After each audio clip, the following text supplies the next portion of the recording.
The FBI War on Tupac Shakur and Black Leaders by John Potash.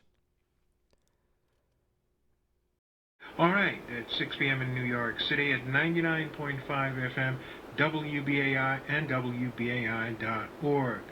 A new book, The FBI War on Tupac Shakur and Black Leaders, took its author John Potash hundreds of interviews and 12 years to complete.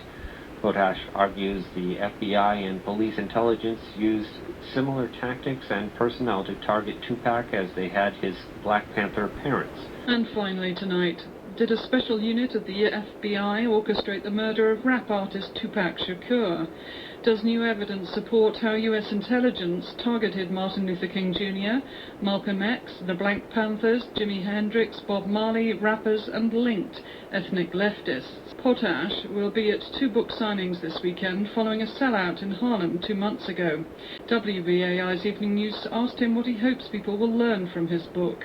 We're going to be offering a book and DVD. The book is The FBI War on Tupac Shakur and Black Leaders by John Potash, and the DVD of the same name is going to be offered.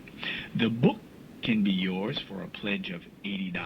You're listening to WPFW, Washington, D.C., 89.3 FM on your dial. The subtitle of this book is U.S. Intelligence's Murderous Targeting of Tupac, MLK, Malcolm, Panthers, Hendrix, Marley, rappers, and linked ethnic leftists. The book includes over 1,000 endnotes referencing over 100 personal interviews the author conducted, hundreds of pages of court documents, and hundreds of pages of FBI and CIA documents. The author obtained many of these through a Freedom of Information Act request. For the sake of legitimacy, it should be said that activist leader Fred Hampton Jr. gave an afterword for the book. Pam Africa, head of the International Friends and Family of Mumia Abu-Jamal campaign, wrote a foreword for the book to which former journalist turned top political prisoner Mumia Abu-Jamal contributed. Regarding the Freedom of Information Act, this author paid for what was incidentally said to be over 4,000 pages in Tupac Shakur's FBI file. Here's the Department of Justice letter verifying that payment for these pages. The Department of Justice alleged reasons of national security for only sending 99 pages. Nonetheless, the other collected research and thousands of pages of mostly mainstream newspaper and magazine articles, as well as close to 100 research books and videos, substantiate the theme of this book. The collected research shows that a review of U.S. intelligence's targeting of the Shakur family offers a window into the targeting of key leftist black and ethnic leaders for over 4 decades. Similar tactics and personnel that were used against both conventional leftist leaders, such as Martin Luther King Jr. and Robert F. Kennedy, were used against more grassroots leaders, such as Malcolm X, Huey Newton, and other Panther leaders. Similar tactics and personnel were also used against leftist musicians, ranging from Harry Belafonte and Jimi Hendrix to Bob Marley and political rap artists. Tupac Shakur's leftist legacy started with his mother, Afeni Shakur, a one-time Black Panther leader of the Harlem, New York chapter. She had married Harlem Black Panther chapter founder Lumumba Shakur. Lumumba's father, Saluddin Alba Shakur, had been a close associate of Malcolm X.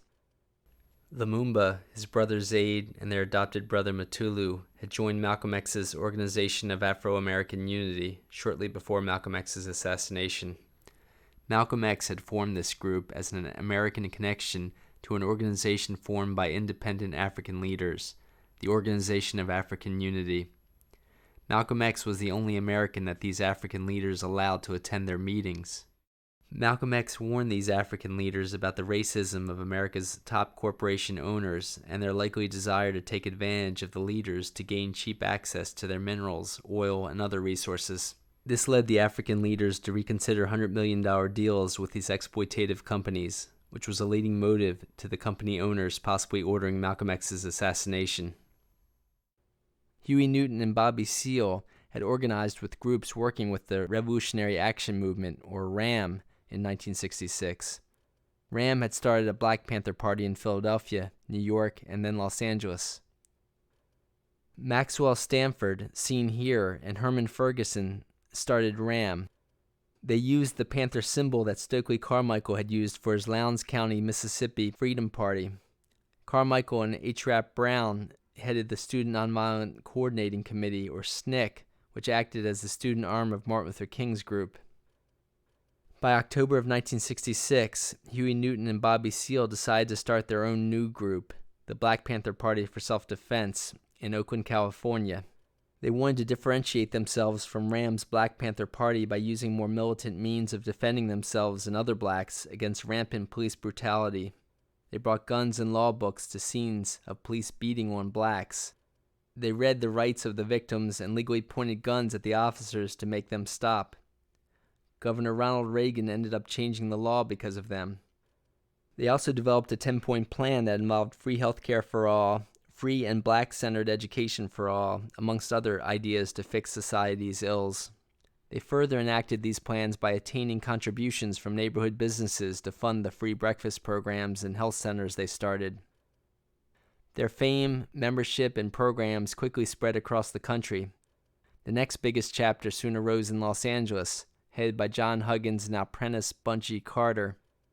New York Times bestselling author Eldridge Cleaver had joined the Oakland Black Panther national leadership as their Minister of Information. His soon-to-be wife Kathleen Cleaver gained the position of National Secretary of Communications, a national spokesperson for the group at many events. Huey Newton and Bobby Seale signed Stokely Carmichael and H. Rap Brown as honorary East Coast Black Panther leaders. In New York City, Abba Shakur joined the Revolutionary Action Movement's New York Black Panthers.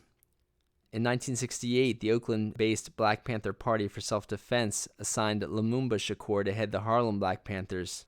Within months, Tupac Shakur's mother, Afeni Shakur, joined the Harlem chapter and then married Lumumba Shakur. The National Panther leadership had assigned Lumumba's childhood friend, Sekou Odinga, who had also joined Malcolm X's group before he died, to head the Bronx Black Panther chapter. They named Lumumba's brother, Zaid Shakur, as the Bronx Black Panthers' Minister of Information. Tupac's uncle Thomas McCreary helped lead the Brooklyn Panthers. U.S. intelligence attacks on the Black Panther Party for Self-Defense started in 1967. Police had a list of Black Panther member license plates when they pulled Huey Newton over and got into a shootout with him. Bullets killed one officer and wounded Newton. Courts eventually acquitted Newton of this charge, but not before several years in jail and worldwide protests over his imprisonment. In 1968, a gunman assassinated civil rights leader Martin Luther King Jr. Dr. King's friend, a journalist named William Pepper, later became an attorney teaching at Oxford University and spent over 20 years investigating MLK's assassination. Here he is seen with Dr. King's family, where he represented them at an historic 1999 trial they won against a government co-conspirator involved in King's assassination. William Pepper wrote a first book on the investigation, Orders to Kill, and a second book on the trial, Act of State. Pepper said that U.S. intelligence, meaning the CIA, the FBI, military intelligence, etc., orchestrated Martin Luther King's assassination with the help of local mafia. Pepper said they did this partly due to King's mobilization of poor and working-class people to struggle for better wages and to oppose the Vietnam War. Some of Pepper's evidence included a copy of orders a Special Forces Group sniper, or Green Beret, gave him, seen here. This backup sniper, ready to finalize the assassination if the first shooter missed, separately confirmed another backup sniper's account. Another piece of evidence is this photo of a reported CIA agent jumping down from where the bullets came several minutes after the assassination. Here's an FBI counterintelligence program called COINTELPRO document detailing U.S. intelligence's concern that another radical black leader could rise up in the way Malcolm X had. The document talks of preventing the rise of a messiah who could unify and electrify the militant black nationalist movement.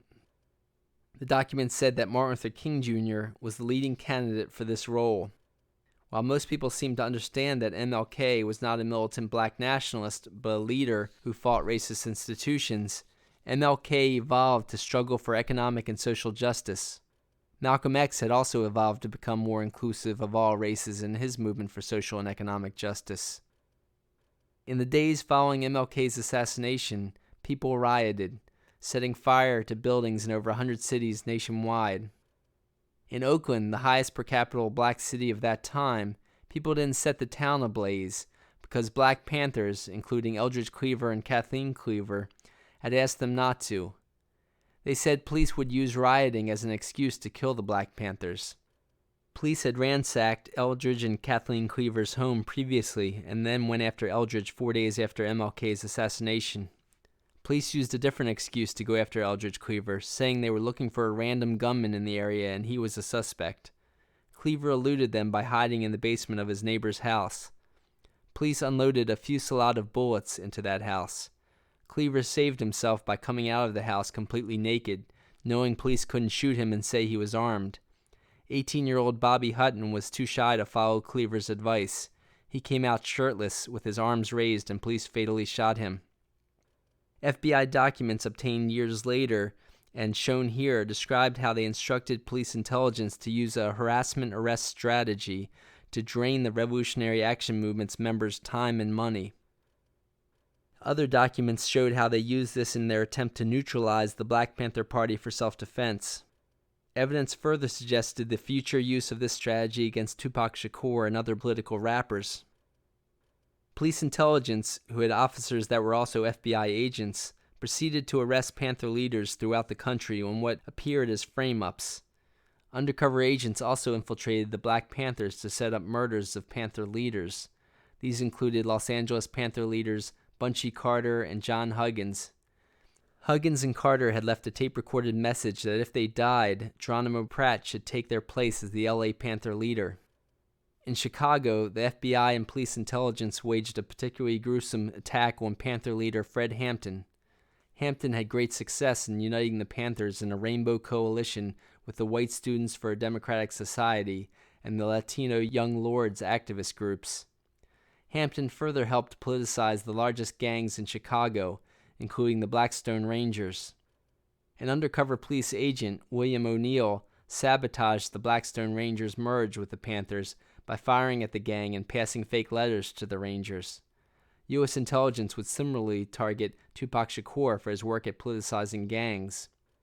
By the end of 1969, police led a murderous raid on Fred Hampton's apartment.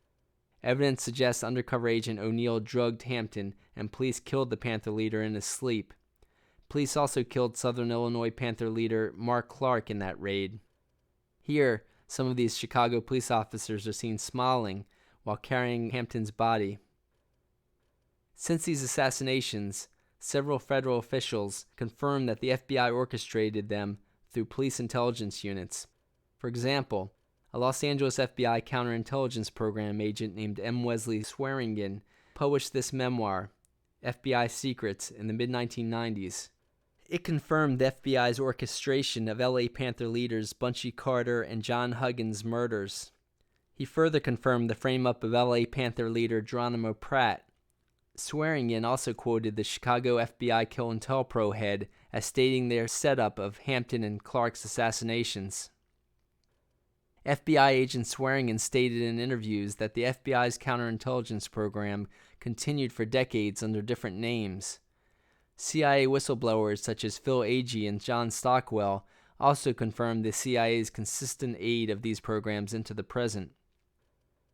In 1969, U.S. intelligence also had first shot at Bronx Black Panther leader Sekou Odinga, and then arrested 21 of the top New York Panthers, including Harlem Panther leader Lumumba Shakur and his wife Afeni Shakur. The Panther 21 decided that collected bail money should first free Afeni Shakur to be the Panthers' Harlem leader and New York spokesperson. Afeni became pregnant with Tupac during that time, just before her bail was revoked. The Panther 21 trial was one of the most highly publicized trials of the decade. Several books were published about what turned into a tragicomic event, including a National Book Award winner. While very pregnant, Afeni Shakur represented herself in court. New York University professor Peter Zimroth, a former prosecutor, observed the whole trial and wrote about the incredible bias the judge showed in favor of the prosecution, including daily meetings the judge had with the prosecutor to coach him on gaining a conviction. In another display of bias, the judge consistently said, "Request denied," to any objections Afeni raised, as she legally represented herself in court. At one point, Afeni stood up and asked, "May we ask the district attorney to cooperate in having a just trial?" "Request denied," the judge snapped, leading the pro-Panther crowd filling the courtroom seats to both laughter and jeers. Professor Zimroth quoted jurors who said that Afeni's defense gained all of the Panther 21's acquittals. As the lead juror said, "Not guilty" for so many counts against the Panther 21, Afeni sobbed in her hands, and many in the court cried with her. Another important aspect of the Panther 21 trial came out when defense attorney Gerald Lefcourt cross-examined the state's witness, undercover agent Eugene Roberts, who had infiltrated the New York Black Panthers and helped frame the Panther 21. Lefcourt said, "Isn't it a fact that you helped murder Malcolm X?" Roberts had previously infiltrated Malcolm X's group and was the first person to arrive at his bullet-ridden body. Malcolm's wife, Betty Shabazz, a nurse, first covered her kids when the shooting started. Then, Joan Roberts grabbed Betty Shabazz, but Shabazz threw her into a wall and ran to her husband, where Gene Roberts said he was dead. William Pepper said that similar to the role of Roberts, undercover military agent infiltrator Merrill McCullough was the first to arrive at Martin Luther King's body at his assassination, as seen here. Pepper said McCullough checked out Martin Luther King's life signs. He then apparently signaled the shooters to disengage as the assassination was successful. Shortly after, McCullough received a promotion to the CIA. Afeni Shakur gave birth to Tupac Amaru Shakur within 2 months of the trial's end in June of 1971. She named him after the last Incan leader to die trying to fight off the Spanish invaders. She eventually moved in with Lumumba Shakur's adopted brother, Mutulu Shakur. Here Mutulu is seen with Tupac right from the book Tupac Resurrection. Mutulu was a co-founding member of the Republic of New Africa, the RNA. The RNA started from a convention of black activists nationwide who met in the Detroit church where the Queen of Soul, Aretha Franklin, had grown up, as her father was the minister there. Afeni continued working on activist projects, such as a landmark lawsuit against the New York Police Department. Afeni and other activists, such as Abby Hoffman and lead lawyer Barbara Handschuh, partly based their lawsuit on FBI documents that activists attained by burglarizing an FBI office in Media, Pennsylvania. The documents revealed the FBI's counterintelligence program, or COINTELPRO. The FBI had illegally spied on, infiltrated, sabotaged, and orchestrated murders of people involved in legal protest activities. The FBI used particularly brutal COINTELPRO tactics against black activists such as the Black Panthers. Reports state that the FBI continued to follow Afeni Shakur from job to job and pressured employers to fire her or not to hire her. Mutulu had attained a 4-year degree in acupuncture in Canada. He used it as assistant director of Lincoln Detox, a pioneering program with great success at treating addicts in the South Bronx through acupuncture. Many activists from various groups worked with Mutulu. These included white former Students for a Democratic Society activists, including those linked to the Weather Underground, Puerto Rican independence activists, and former Black Panthers. As Mutulu remained active in the Republic of New Africa, he and Afeni took young Tupac to many activist meetings during those years. Other Shakurs experienced trials and tribulations in the 1970s. Lumumba and Mutulu's brother, Zaid Shakur, had been a tireless Black Panther organizer, while Lumumba and Afeni awaited trial. Zaid worked particularly hard at countering the FBI's COINTELPRO tactics used to divide Black Panther co-founder Huey Newton, based in California, from other Panther leaders, including Eldridge Cleaver, who started a Panther chapter in Algeria. As seen in these FBI strategy documents, further fake letters and undercover agents were used to couple Afeni's New York Panthers with Cleaver in this Newton-Cleaver split. Panther National Secretary Kathleen Cleaver said that some media dubbed this split the East Coast versus West Coast Black Panther War. With similar tactics found, the similar name as the East versus West Rap War appeared more than a coincidence. Amidst that conflict, undercover agent infiltrators reportedly convinced Newton to expel L.A. Panther leader Pratt, Tupac's godfather. Pratt is seen here with his wife Linda, Afeni, Tupac, and Tupac's sister Sechewa. They reportedly brought a false background poster into Pratt's prison for this picture. LA FBI COINTELPRO leader Richard Held had orchestrated a police raid of the LA Panther office in 1969. Police snipers shot up Pratt's bed in that raid, but Pratt saved himself by sleeping on the floor due to a bad back acquired as a Vietnam veteran. Richard Held then framed Pratt for murder in 1970. Through the 70s, Potash Shakur's Lincoln Detox reportedly had great success at battling addiction. Before the end of the decade, the mayor's office forced Lincoln Detox to close, possibly due to its political education component. By around 1980, some activists resorted to robbing banks to raise money for healthcare needs in the South Bronx. In 1981, an armored truck robbery resulted in the death of a police officer. The FBI blamed Potash Shakur and other former Lincoln Detox employees, leading many to go into hiding that year. Potash tried to show his face to his stepson, Tupac, every now and then for encouragement. The FBI visited Tupac in school, asking him if he had seen Potash. Police also accused Potash of helping break Tupac's Aunt Assata Shakur from jail. Assata had joined Potash's brother Zaid Shakur in the clandestine Black Liberation Army. Police pulled their car over in New Jersey, and a shootout ensued. A police officer and Zaid Shakur were killed. Assata now lives in political exile in Cuba. Potash had apparently hid with the aid of his brother, Lumumba Shakur, who was murdered around the time of Potash's arrest in 1986. Concluding Potash's trial, the sitting judge, Charles Haight, stated that the FBI used COINTELPRO tactics to violate Potash's rights in the late 1970s. Potash said that with extensive electronic surveillance, no tape-recorded evidence linked him to the Brinks truck robbery and murder. No fingerprints were found on any immovable objects, and 12 houses checked as to where the FBI purported the crime was planned. U.S. intelligence had used this case to arrest dozens of activists throughout New York State and beyond.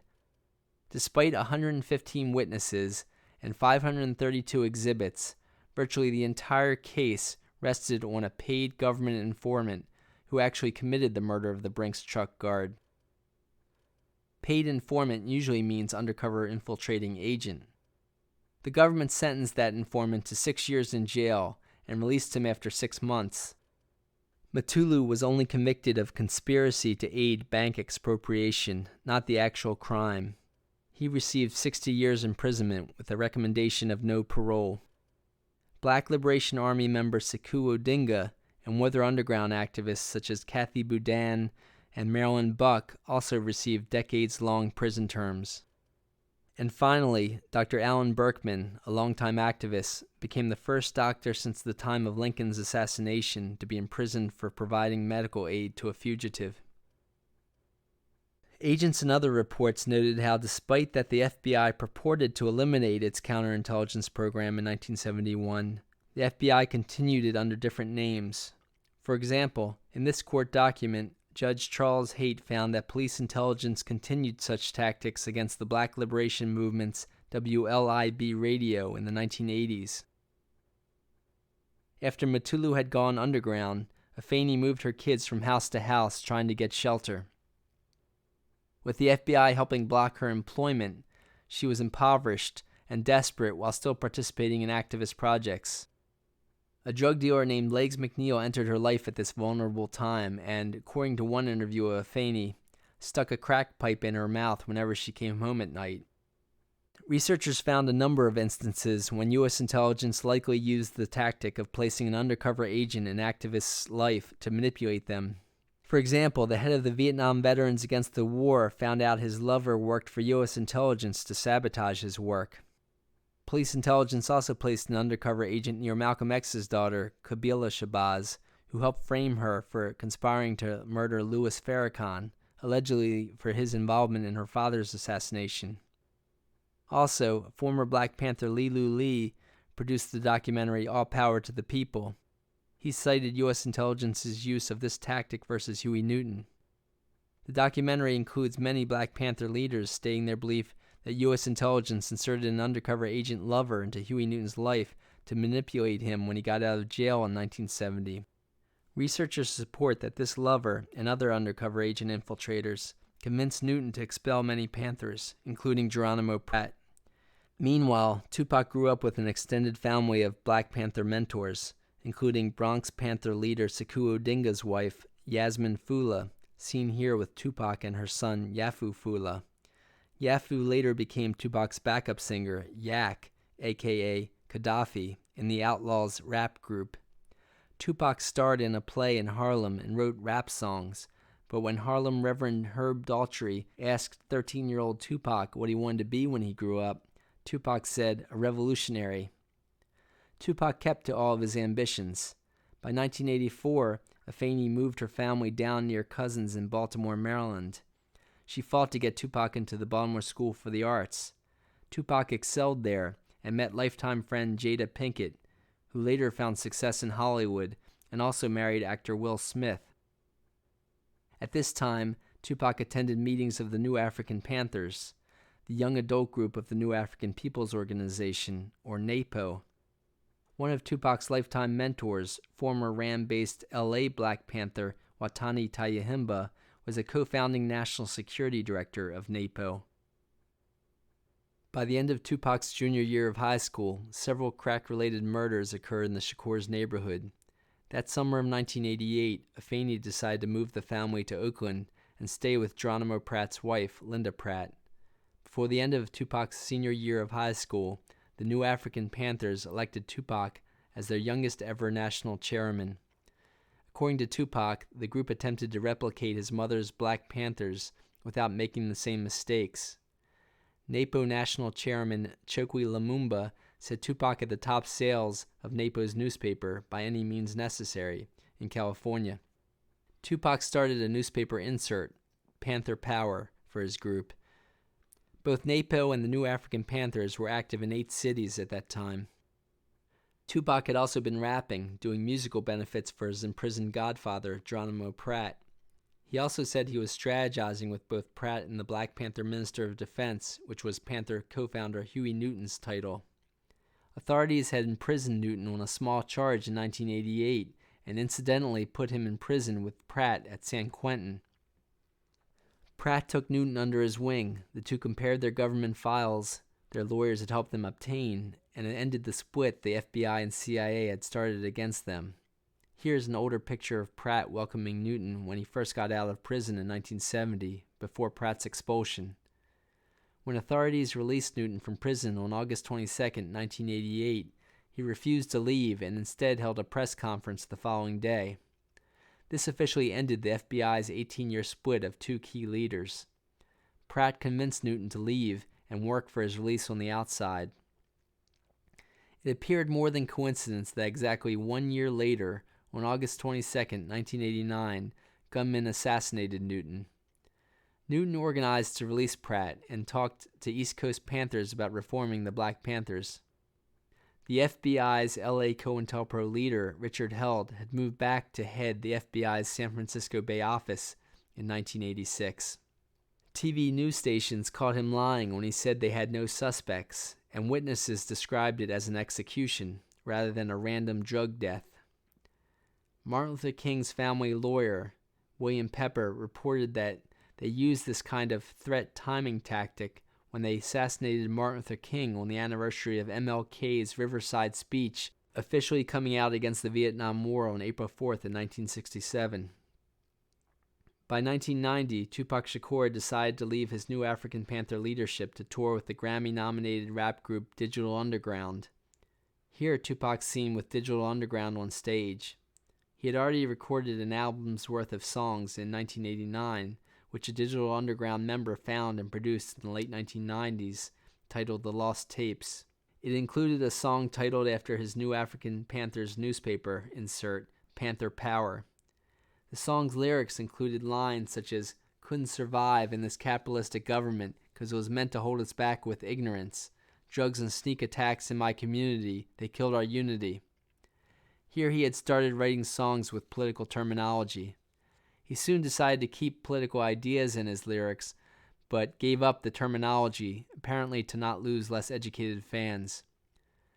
In 1990, Earth First environmental leader Judy Barry had launched the Redwood Summer Campaign to fight the destruction of the redwood forest from her San Francisco Bay Area office. Her successes had repercussions. A logging truck rammed into her car in 1989, nearly killing Barry and her kids. Someone had also nailed this picture of Barry playing a violin on her door, with rifle crosshairs over her, and dog feces on it. Researchers stated that this was a known U.S. intelligence warning tactic. In 1990, a bomb went off under her car seat. She was paralyzed and died within another 6 years. The FBI first investigated Judy Barry and a passenger in Barry's car, Darrell Cherney, for planning to use a bomb themselves. After much protest, the FBI said they were looking for the perpetrator. Barry, known as Queen of the Quip, began to realize the FBI's corrupt attacks on protesters. At a news conference, she told the press, "I hope the FBI find their man, and when they do, I hope they fire him." Barry and Earth First filed a lawsuit against FBI Area Chief Richard Held and key police leaders. The suit eventually gained enough powerful support that it forced Richard Held into an early retirement in 1993. In the years before Held's retirement, several key attacks occurred on Tupac Shakur as he broke into the music world, leading Tupac to say, "I never had a record until I made a record." As Tupac's fame and wealth increased, promising more power and money behind his radical political agenda, the complexity of the attacks on him increased. First, Tupac landed a solo record deal for Tupacalypse Now that resulted in a worldwide MTV video release in October of 1991. Within several days, Oakland police stopped Tupac for jaywalking. As described in these official legal claim pages, police banged his head into a curb and choked him unconscious. News articles have reported at least 2 other cases where suspects have died in police hands from those same police actions. Tupac had already hired his New African People's Organization mentor, Watani Tayahimba, to work as his business manager. He hired NAPO National Chair Chokwe Lumumba to be his national legal consultant and to represent him on the police brutality case, in which he won a large settlement from the government. This funding of a national radical black organization's leadership gave the FBI even more reason to target Tupac. Within a year, Tupac had a debut lead role in the major motion picture Juice, which had its premiere in San Francisco. That night, Tupac experienced a drive-by shooting on his and his friend's limousine as they traveled from the movie theater to the after-party. The similar timing appears more than coincidental. More evidence of FBI Supervisor Richard Held's orchestration comes by way of witnesses catching plainclothes California police officers using an unmarked car to attempt a drive-by shooting of a police brutality witness in the 1990s. As Tupac's fame and fortunes rose, police attacks on the rap and film star increased. Tupac next starred in John Singleton's sophomore film Poetic Justice as the co-lead with Janet Jackson. Tupac's first CD, Tupacalypse Now, had gone gold, and his career was soaring. On August 22, 1992, the 3-year anniversary of Huey Newton's assassination, the most complex attack on Tupac occurred. At the Marin Festival in the San Francisco Bay Area, Tupac came as an honorary guest. As Tupac signed autographs for kids, a man amongst a group of strangers ran up to Tupac and punched him for no reason. Tupac's road manager and Potash Shakur's son, Maurice Mopreme Harding, blocked others in the group from attacking Tupac. Harding took a gun out and shot it straight towards the sky before he and Tupac took off running. Witnesses supported that at least one of the strangers fired his gun at Tupac, all in front of police, who failed to intervene or arrest the shooters. One of the bullets hit a boy nearby, but police only arrested Tupac and Harding, though they let them go with no charges when witnesses exonerated them. 3 months later, Vice President Dan Quayle denounced Tupac's debut CD in a nationally reported speech. Tupac had finished his second CD, Strictly for My Niggaz in 1992, but his record label, Interscope, failed to release it. Tupac used this variation on the N-word as an acronym for Never Ignorant Getting Goals Accomplished in an attempt to reverse its negativity. Time Warner had a 25% stake in Interscope Records, and after Tupacalypse Now went gold, Time Warner bought another 25% share, gaining a dominant voice in the company. They then refused to release Tupac's second CD for another year. As the largest media company in the world, both Time and Warner had a history of supporting Republican candidates and conservative causes. For example, Time Incorporated's vice president, Charles Douglas Jackson, rotated back and forth as an architect for the CIA, heading their psychological warfare division for various presidents, and running Time magazine's empire. British editor Francis Stoner Saunders, whose book The Cultural Cold War is seen here, went through C.D. Jackson's letters, which showed that he ran many of these operations through Times magazines. These operations included targeting black musicians. This suggests that Time Warner refused to release Tupac's second CD because it made fun of President Bush and Vice President Quayle several times, and the presidential elections came up in November. Time Warner also censored many of Tupac's radical songs and videos for that CD. A year before, a court acquitted the white cops who were caught on video beating Rodney King. This acquittal sparked the LA riots in 1992. Fred Hampton Jr., the Chicago Black Panther leader's son, organized protests in Chicago. Hampton Jr. led the Illinois chapter of the socialist Uhuru group. Hampton said that one of the same police officers who targeted his father arrested him. He also said that people had made several attempts on his life, as his picture through his shattered car window exemplifies. Police also charged Hampton with arson. The judge said the building police charged Hampton for burning never actually had a fire. Despite that, Fred Hampton Jr. received many years in jail. When he was released, Fred Hampton formed the Prisoner of Conscience Committee, a nationwide activist group. Events around the LA riots also led Tupac Shakur to change his persona. Former Black Panthers and other activists had garnered a gang peace truce between leading Bloods and Crips gang sects in Los Angeles. As seen in this 1994 Los Angeles Times headline, these peace truces started spreading. They eventually went nationwide, and these gangs started turning into community activists. For example, one Crip leader talked at a conference sponsored by a black socialist group called Panther in England. Also, the Latino version of the Black Panthers, the Young Lords, influenced New York's largest gang, the Latin Kings, to participate in this movement. The video, Black and Gold, and the Columbia University Press published book, The Almighty Latin King and Queen Nation, detailed their activist conversion in the mid-1990s. Not long after the early 1990s Blood Crips peace truce, Tupac and one of his mentors had come up with a political plan. Tupac decided to take on a gangster rap persona in order to appeal to gangs and then politicize them. He did this as part of the Peace Truce movement, participating in a Bloods Crips Peace Truce picnic and other events. Tupac called this the Thug Life Plan.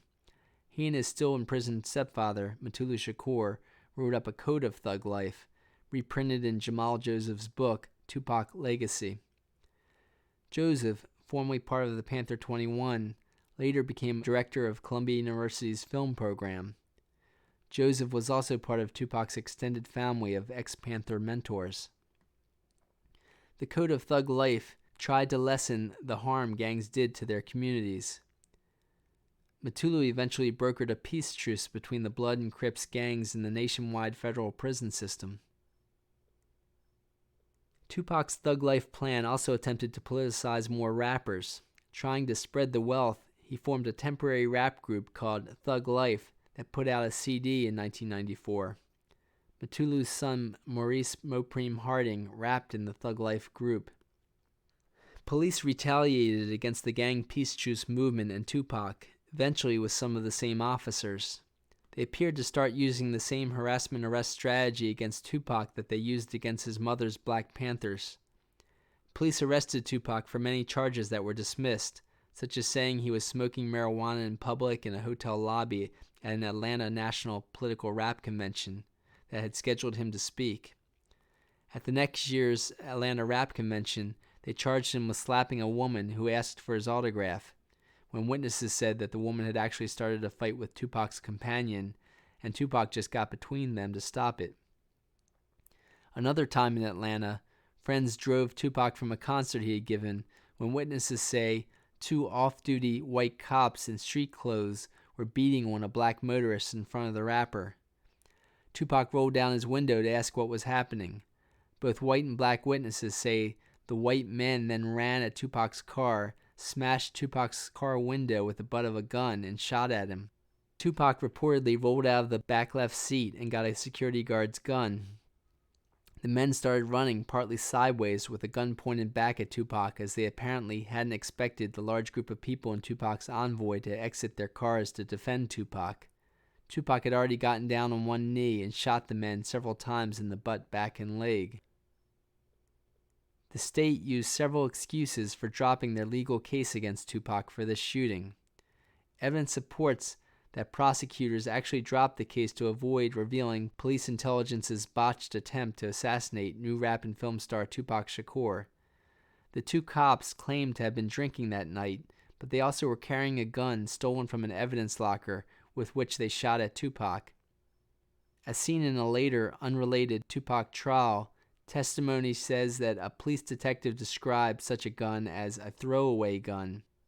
He reported that police use such a gun to drop in someone else's hand or get rid of when they kill someone and don't want the murder weapon traced back to them.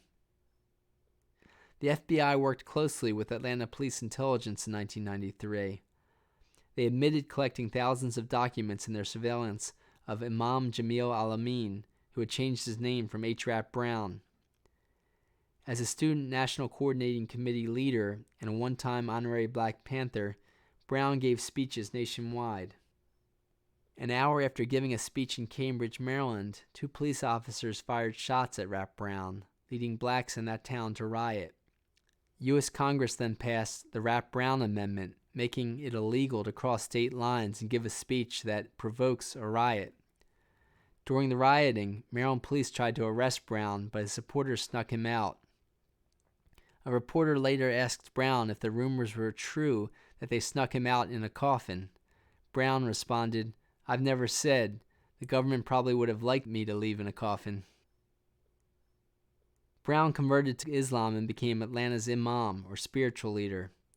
As Imam Jamil Al-Amin, he headed their council of imams for a sect that included a majority of the world's Muslims. While his group cleared drugs out of neighborhoods, the FBI's undercover infiltrators of his mosque found no wrongdoing.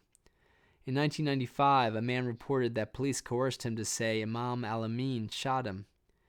In the later 1990s, much evidence supports that police framed Al-Amin for the murder of a police officer, and he now sits on death row.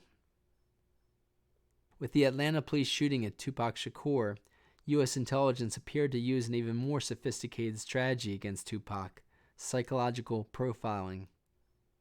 Huey Newton had written in his book War Against the Panthers how the FBI had used psychological profiling in unsuccessfully trying to assassinate him in the 1970s. In 1981, police shot former Philadelphia Black Panther leader Mumia Abu-Jamal. Jamal had worked as a radio journalist, receiving awards and leading the city's Association of Black Journalists.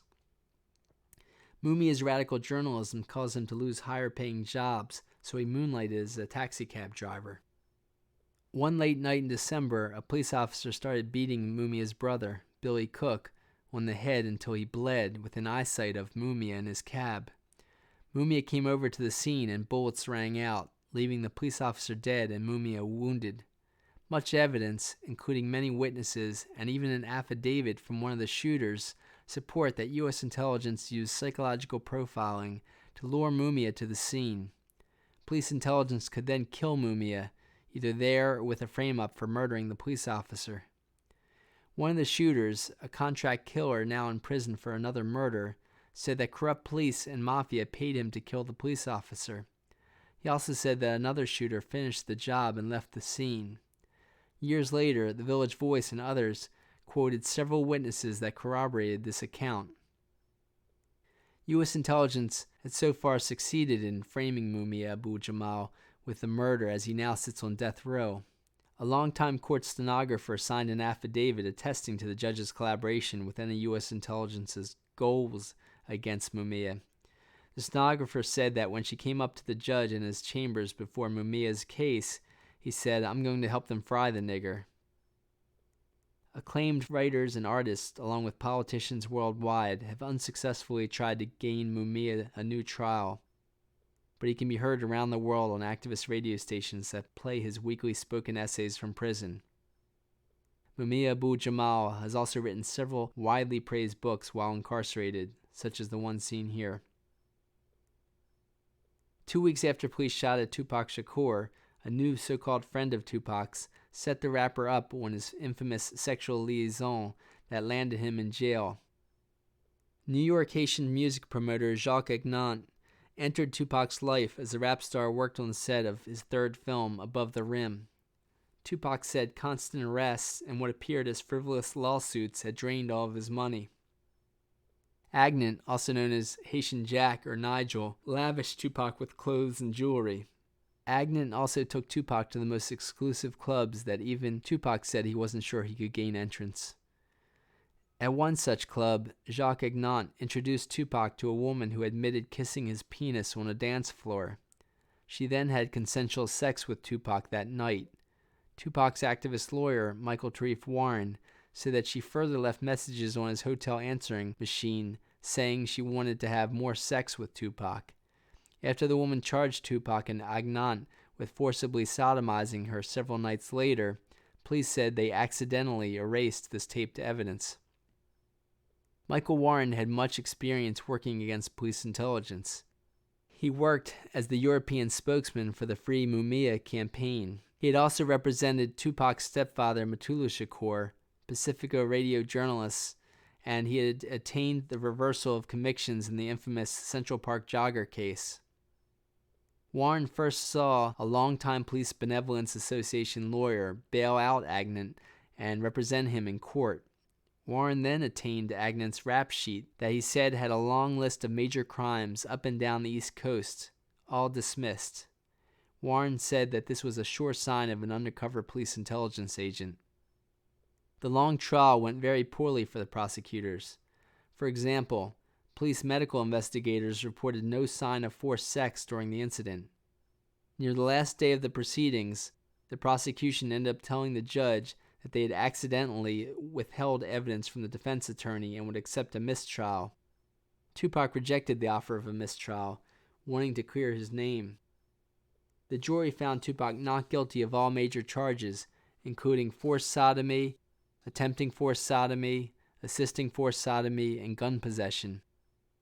As seen in this court document describing the counts for which the jury had found Tupac guilty, they only found Tupac guilty of touching the woman's butt against her will and for assisting Agnant touching her butt against her will. While the media has wrongfully characterized this conviction as rape, or the more vague sexual assault, this court document spells out the actual charge for which prosecutors convicted Tupac. Tupac and the woman agreed that oral sex had occurred, and the judge ruled it consensual.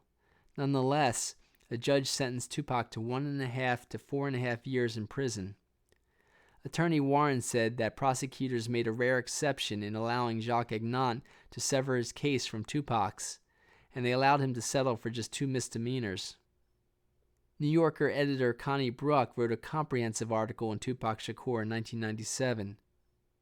She revealed that the district attorney covered up why Agnant received preferential treatment by both the district attorney's office and the purported victim.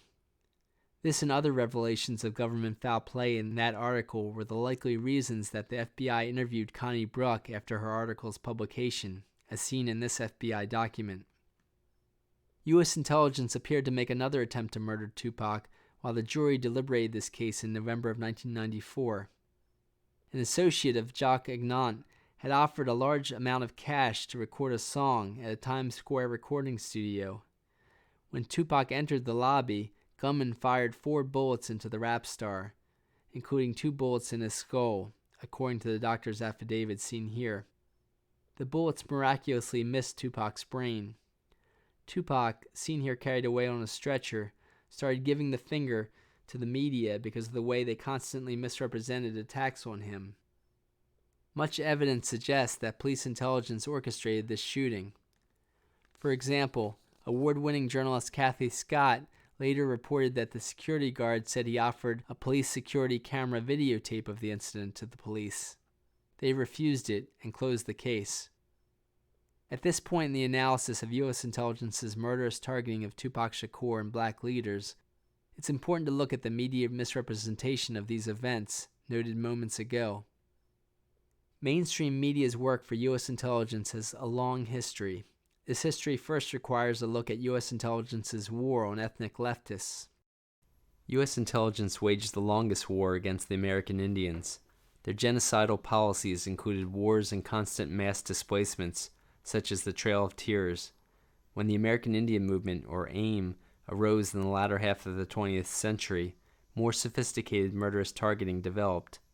For example, within hours of AIM leader John Trudell burning a flag on the Capitol steps in the 1970s, someone set his house ablaze, killing his wife and 3 kids, seen here. The FBI branch of U.S. intelligence started with Attorney General Palmer's Bureau of Information. They led the infamous Palmer raids that rounded up thousands of Italian anarchists and other labor organizers. They notoriously executed Italian anarchist labor organizers Nicola Sacco and Bartolomeo Vanzetti, despite global protests about what appeared as a murder frame-up. Palmer's assistant, J. Edgar Hoover, helped change the Bureau's name to the Federal Bureau of Investigation, or FBI, by the 1940s. The FBI later participated in the prosecution of Jewish and purported communists Julius and Ethel Rosenberg in the early 1950s. The Rosenbergs, parents of 2 small boys, were the only people ever officially executed for treason during peacetime. Similar to the Sacco and Vanzetti case, global protests had failed to halt their execution. While the government claimed to execute the Rosenbergs for passing nuclear secrets to the Soviet Union, some evidence supports certain researchers' claims that U.S. intelligence executed them for a similar reason as they executed Sacco and Vanzetti. They say U.S. intelligence wanted to make examples of them to scare off other members of these ethnic groups who dominated anti-capitalist labor organizing.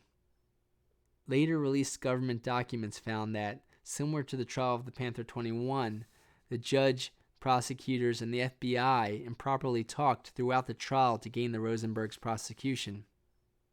By the time of the Rosenbergs' trial, U.S. intelligence had gained a larger umbrella of bigoted, super-rich directors.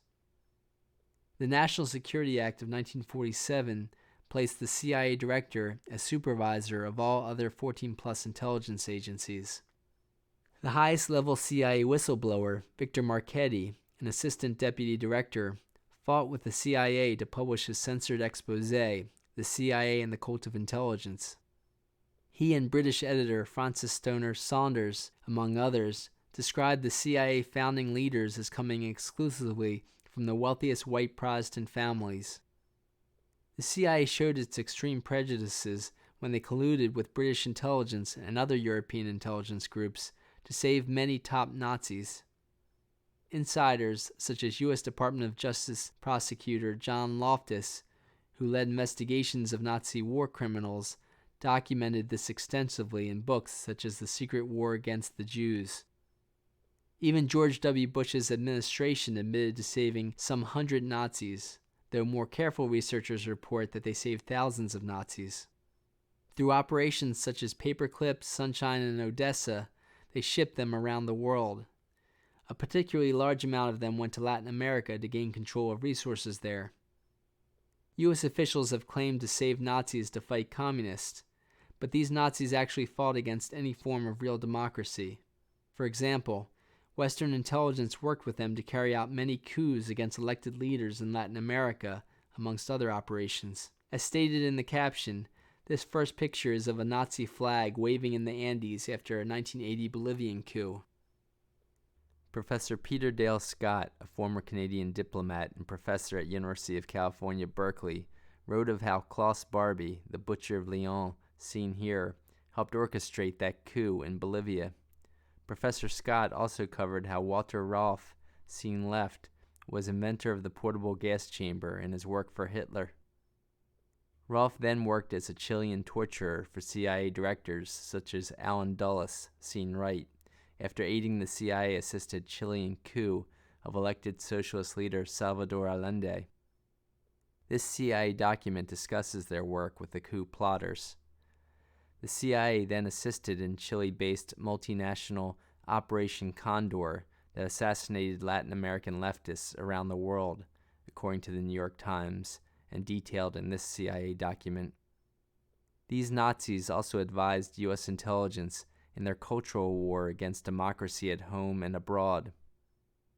By 1977, Watergate muckraking journalist Carl Bernstein reported on the CIA's work in the media. Despite his fame from Watergate, Bernstein could only publish his article, CIA in the Media, in Rolling Stone magazine. He based his facts on the Congressional Church Committee findings that well over 400 members of the media lived dual lives in their work for the CIA. As seen in this paragraph, this number included the heads of virtually all mainstream news organizations, such as ABC, spelled out here as the American Broadcasting Company, NBC, CBS, the Associated Press, Time Incorporated, etc. Pulitzer Prize-winning journalist Ben Bagdikian, dean of the University of California, Berkeley School of Journalism, found other ways the wealthiest families control Americans' information. Besides directing the CIA, the wealthiest families own the most multinational corporations. In his book, The Media Monopoly, Bagdikian detailed how they share boards of directors with the media companies and that, under law, the director of a company is obliged to act in the interest of his or her own company. Thus, oil companies, defense contractors, banks, insurance firms, and pharmaceutical firms who share directors with Time Incorporated, television companies, and big city newspapers should vote to censor information that can affect their profits. For example, Tupac criticized the government in having money for war but they can't feed the poor on his second CD. Defense contracting company General Dynamics shared at least one director with Time Incorporated and would have supported the censorship Time Warner started against Tupac. Another defense contractor, General Electric, had bought NBC Television, and former CIA Director William Casey had the largest ownership in capital cities when they bought ABC. Wharton School of Business professor Ed Herman also wrote the book Manufacturing Consent with MIT professor Noam Chomsky, which analyzed the media business. They revealed other ways U.S. intelligence and the super-rich control our information. Herman and Chomsky said that the Armed Forces Journal International revealed in 1971 that the Pentagon published 371 different magazines and journals. This made the Pentagon 16 times larger than the next largest American publisher. By 1982, the number of different Pentagon-published periodicals increased to 1,203. This might explain the magazine section of Barnes & Noble. Carl Bernstein's seminal article titled CIA and the Media took particular note of Charles Douglas Jackson, mentioned previously. Bernstein found agreement with Francis Stoner Saunders, who noted C.D. Jackson's revolving door between heading Time's media empire and many top magazines, and working amongst the CIA's leadership. Saunders reported Jackson's post as the presidential advisor on psychological warfare. In the 1990s, Time merged with Warner Brothers Film Company. They also partnered with music mogul Quincy Jones to start Vibe magazine, likely to give Vibe credibility. Time Warner's limitless money gave it market dominance. While black voices in top magazines showed positive progress, Time Warner appeared to have the goal of negatively influencing black America, the same way they did the rest of America through the dozens of magazines and other media it owned. By 1992, the Los Angeles Times described how Time Warner's vast record label ownership included the great bulk of the rap stars. Advertisers and corporate interests also controlled most other music magazines, leading to further censorship of Tupac's life and times. At the start of 1995, a judge set Tupac Shakur's bail at $3 million and refused Tupac's offer of about $1.2 million. While Tupac resided in Rikers Penitentiary in New York City, his next CD, Me Against the World, opened at number 1 in the pop music charts. Many reporters interviewed him in jail, and Tupac spoke against the U.S. bombing of Bosnia. Authorities quickly moved Tupac 9 hours north to the maximum security Clinton Correctional Facility in upstate Dannemora, New York. U.S. intelligence likely did this to take away Tupac's media mouthpiece and to begin their use of penal coercion tactics on him. Prison officials worked with U.S. intelligence to damage the mind of political prisoners with these tactics. In this Amnesty International report, they described 8 penal coercion methods, all of which were used on Tupac, including his 10 months in solitary confinement. Guards also used torture tactics on Tupac in sticking their gloved fingers up his rectum. They pretended to look for contraband each time a visitor saw him, despite that a guard monitored these visits. The penal coercion aided what appeared as several U.S. intelligence plans for Tupac. The first plan involved strangers in jail telling Tupac that his friend, fellow rap star Biggie Smalls, aka Notorious Big, born Christopher Wallace, set up his New York shooting. Tupac also received anonymous letters saying that New York-based Biggie set up his shooting.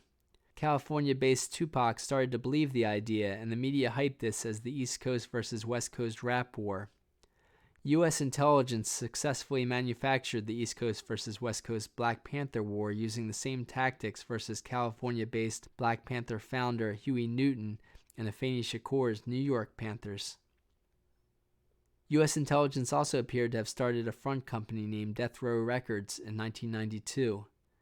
Death Row made regular, extremely generous offers to Tupac to join them before the rap star landed in prison. Death Row Records owners Suge Knight and Dave Kenner are seen here. Kenner, a white attorney, had made himself the actual power, enlisting himself as CEO of Death Row's umbrella company that he created. Knight is seen standing to the right of Kenner.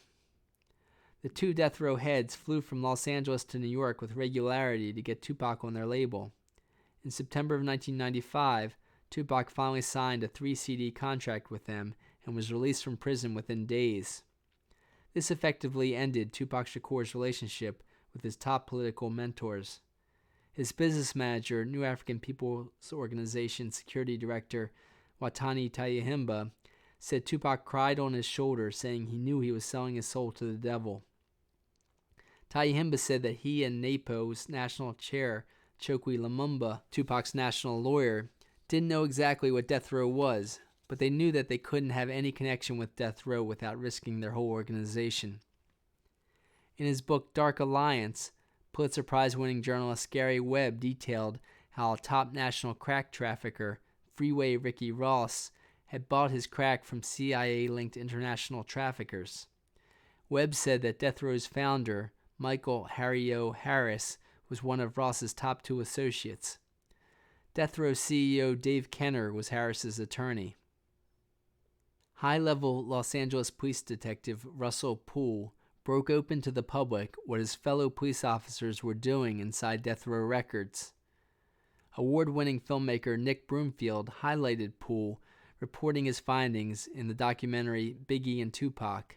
Veteran journalist Randall Sullivan wrote his book Labyrinth on Poole and his findings. Detective Poole, seen here at a crime scene, found dozens and dozens of his fellow Los Angeles police officers at all levels of Death Row Records. Poole's superiors told him that these police officers in Death Row Records could be considered troubleshooters or covert agents. Poole found that employees of Death Row trafficked drugs and guns, as well as laundered money. Death Row also helped break up political rap groups, such as NWA. They lured top rap producer Dr. Dre from NWA, and then they got him to stop criticizing marijuana and start promoting it. They also terrorized the political rap conventions that invited Tupac to speak. Death Row further helped instigate the East versus West rap feud. This was the feud that had Tupac in conflict with Biggie and Biggie's producer Sean Puffy Combs, later known as P. Diddy, seen here. Knight and Death Row also tried to end the Blood vs. Crips gang peace truce. While Tupac had worked on furthering the Blood-Crips peace truce, Suge Knight instigated fights between Bloods and Crips that he employed. These fights escalated to the point that a Blood gang member working at Death Row murdered a Crip gang member at a small Death Row concert. Despite witness reports, police failed to arrest anyone at this concert. Knight accomplished these actions with his head of security, a former Los Angeles police officer, Reggie Wright Jr. Reggie Wright Sr. headed the Compton area Los Angeles Police Gang Division. Detective Russell Poole ended up resigning from the police force when he said that his superiors blocked his investigation of Death Row records. Before his resignation, he found that these 3 police officers played a large part in Death Row's operations. Rafael Perez, seen on the right, worked for the Rampart Division's elite undercover crash unit.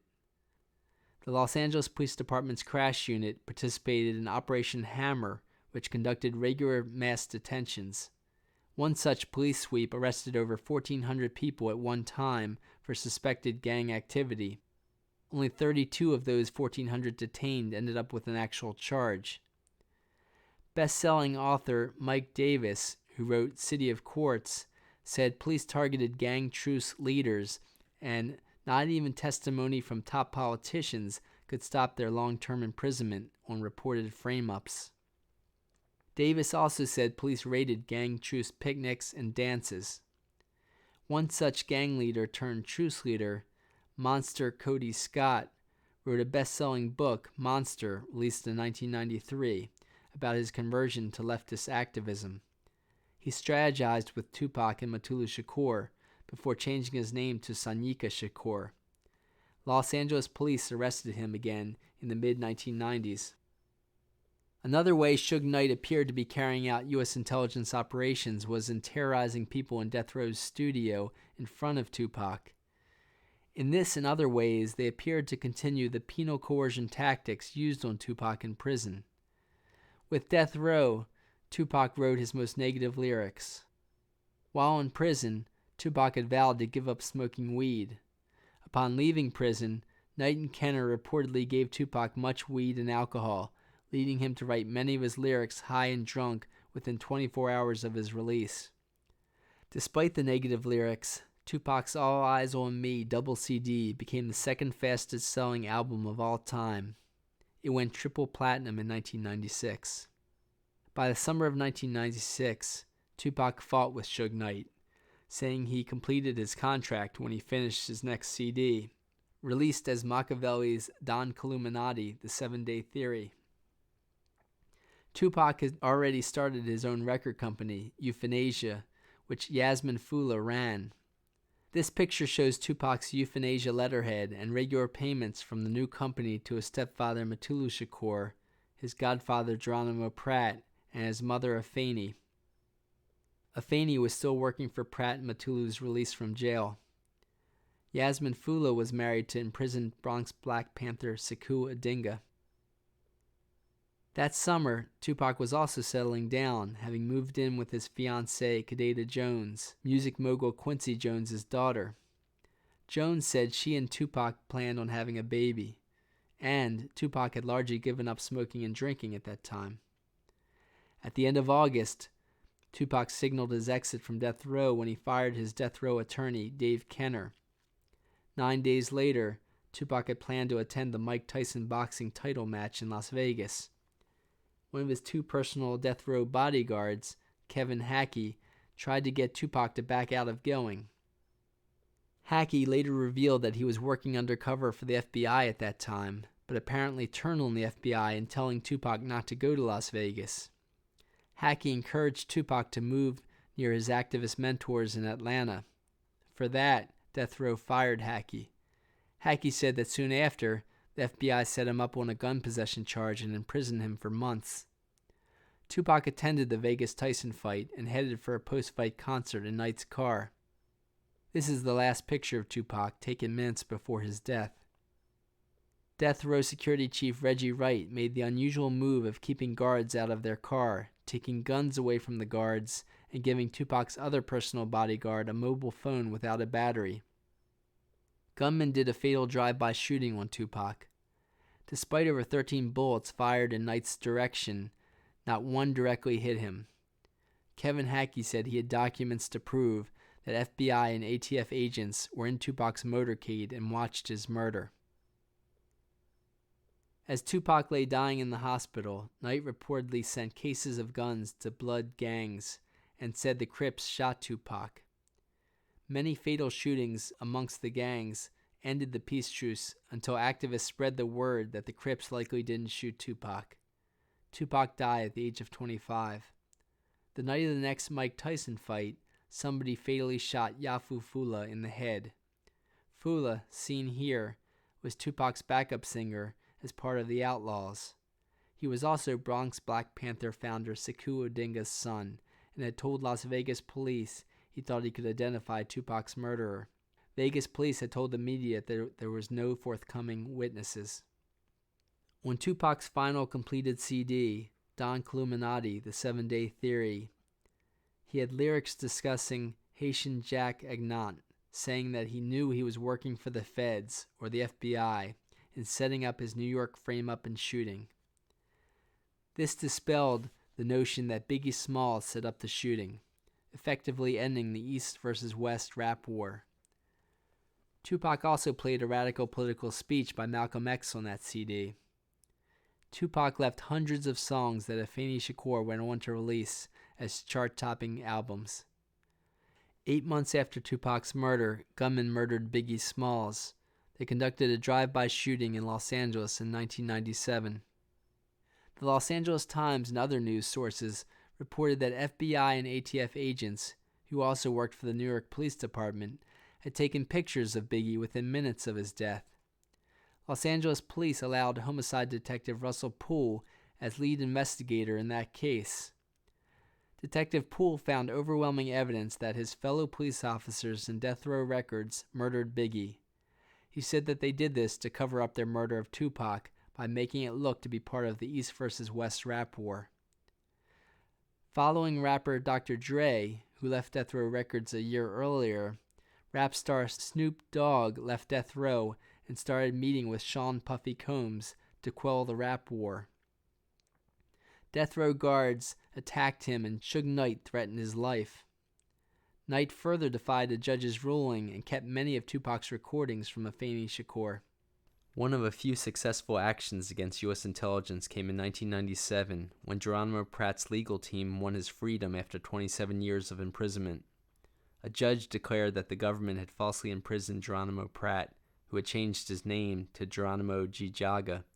The government offered several $1 million to settle a lawsuit by Geronimo's legal team that included years of legal research help by Afeni and Mutulu Shakur. Police foul play against rappers continued nationwide. Mainstream media reports ended up finding that New York and Los Angeles rap units trained police units nationwide in using FBI counterintelligence program tactics versus rappers. The FBI and ATF, the Bureau of Alcohol, Tobacco, and Firearms, became directly involved in targeting New York rap group Wu-Tang Clan, according to a Village Voice article. For example, an undercover agent became one of Wu-Tang Clan's managers, as the FBI explored bringing gun charges against the rap group. Undercover police also attempted to murder Wu-Tang Clan lead singer ODB, while ODB's brother had the group working with top Brooklyn activist Sonny Carson. The Miami Herald and other mainstream news sources eventually reported that New York and Los Angeles police departments had special rap units. The New York and LA units trained police units in cities nationwide. Evidence supports that these units use murderous counterintelligence program tactics against rappers. While police maintain that they only kept lists of rappers for legitimate crime investigations, many on these lists experienced COINTELPRO-type attacks, such as Wu-Tang Clan members. Other New York police targeting included Sean P. Diddy Combs and Run DMC's Jam Master Jay Mizell. In the latter case, gunmen came into Jam Master Jay's recording studio and shot him in the head. Similar to the New York recording studio shooting of Tupac, police ignored a security camera videotape of the gunman. As they would regarding other murders of rappers, police stated that the murder may have been due to the East versus West rap war. In the late 1990s, Def Jam founding music mogul Russell Simmons organized the Hip Hop Summit Action Network, or Hassan. He appointed Sean P. Diddy Combs and other top rap industry figures, along with professors and politicians, to the Hassan Board of Directors. Hassan also came out with a 12-point political platform, not too dissimilar from the Black Panther Party's 10-point platform. Combs, a lead aide to Simmons on the project, came under attack after this project started. A gunman shot at him in a club, and New York prosecutors reportedly spent the most money ever to unsuccessfully attempt to convict him of a gun possession charge. Many on Simmons' Def Jam and Combs' Bad Boy rap labels also came under attack. For example, evidence supported that media and U.S. intelligence manufactured more fake rap feuds. Undercover agents are the top suspects in then carrying out shootings that have occurred around those rappers. Police have arrested them for frivolous charges related to these incidents. Evidence supports that police intelligence have targeted many other politically linked musicians. A Senate Intelligence Committee's report on U.S. intelligence abuses included an intelligence memorandum on the targeting of political musicians, reprinted in Alex Constantine's The Covert War Against Rock. Musicians targeted included Martin Luther King funder Harry Belafonte, SNCC supporters The Last Poets, Jamaican Socialist Prime Minister supporter Bob Marley, Rage Against the Machine, Spearhead, Dead Prez, Nas, The Coup, Mos Def, and Eminem, amongst others. In Los Angeles, the particular undercover police unit involved in Death Row Records went through the largest police scandal in decades, called the Rampart Scandal. An assistant state's attorney said that Detective Russell Poole's investigation sparked this scandal, named after the Ramparts division in which the officers worked. Poole said that the investigation of the scandal actually turned into a cover-up of what he had originally uncovered as Death Row Records police officers conducting murders, drug trafficking, and gun running. Death Row Records cop Rafael Perez was the state's top witness before lawyers found that he lied about his own drug dealing as well as his murdering of dealers to steal their drugs. It should be remembered that Perez worked in the Special Police Crash Unit that worked in conjunction with the FBI in operations following the LA riots. The Crash Unit was a Rampart unit, and around the same time the Rampart unit came back into the news. A photographer spent decades trying to get back his film of Robert F. Kennedy's assassination from the Rampart Division's police unit in 1996, and the case finally reached trial that summer. A judge forced Rampart to give Enyart his roll of film, but Rampart said someone stole it out of a police car on the way to court. The Rampart Division was one of 18 Los Angeles police divisions. William Turner, a 10-year FBI agent turned journalist, and John Christian, a broadcast journalist for ABC News until 1966, did an extensive investigation. After 10 years of research, they wrote that Rampart worked to cover up the CIA assassination of leading presidential candidate Robert F. Kennedy in 1968. Turner, Christian, and other researchers cited how 13 bullets were fired, while arrested gunman Sirhan Sirhan had a gun that only carried 8 bullets. Furthermore, this picture of the official coroner, Thomas Noguchi, shows him at a press conference pointing a gun within an inch of the back of his head and describing from where the assassin fired the fatal bullets. Witnesses said that people grabbed Sirhan Sirhan when he was no closer than 2 feet in front of RFK. All evidence points to security guard Eugene Caesar, who worked for a startup security firm founded by a CIA agent. An associate of J. Edgar Hoover's said that Hoover disclosed that RFK's assassination was a CIA operation run by Robert Mayhew. As seen in this document, Mayhew worked as the CIA's link with the Mafia.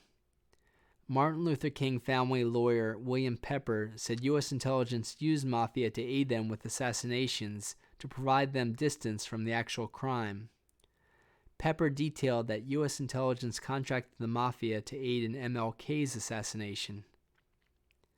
Mafia aid was also suspected in the assassination of Tupac Shakur in Las Vegas. And few knew that the Mafia kidnapped guitar legend Jimi Hendrix for several days. Hendrix resisted Black Panther requests for financial help until Martin Luther King's assassination.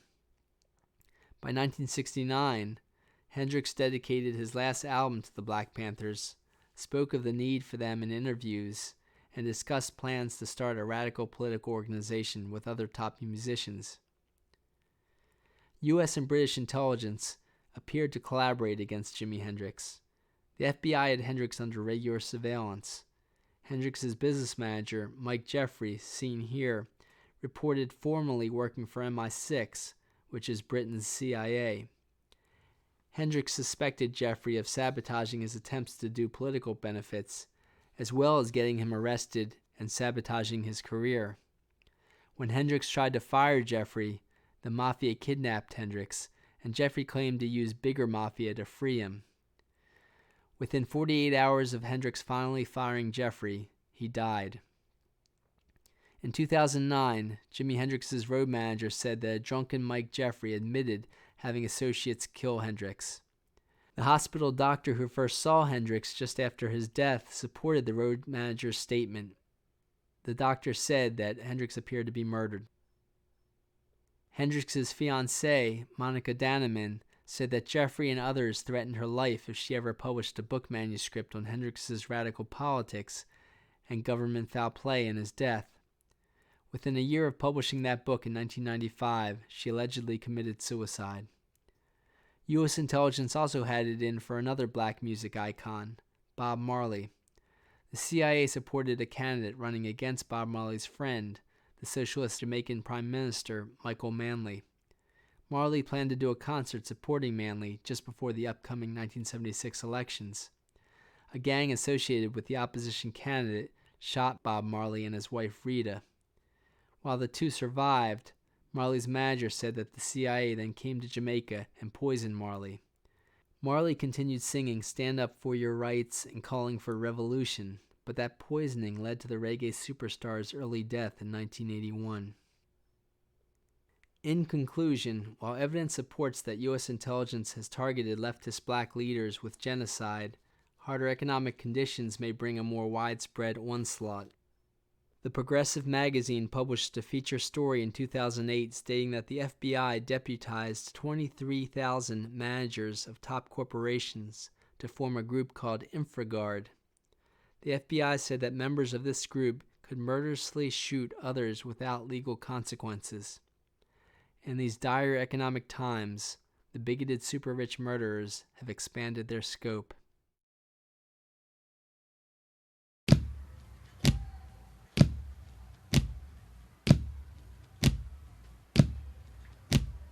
Power to the people, heard that before. Free Mumia Abu Jamal. Got no more blood to give him a let go of Mutulu Shakur.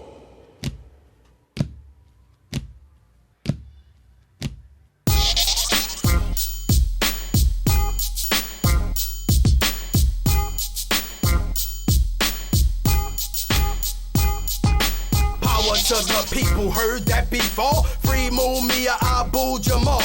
Got no more blood to give. Hear me, y'all? Let go of Mutulu Shakur.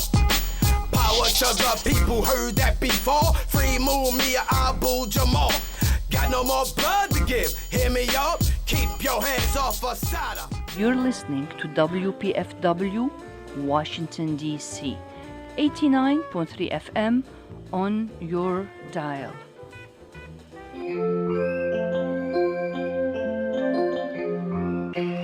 Welcome to Voices with Vision.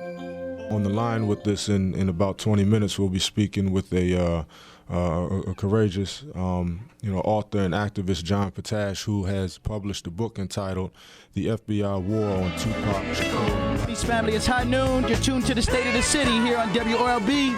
We're going to get into our show this afternoon. I have the author of this historic book, which I think is one of the strongest books that I've ever read in some time. And this book is entitled "The FBI War on Tupac Shakur and Black Leaders." Power to the people, heard that before.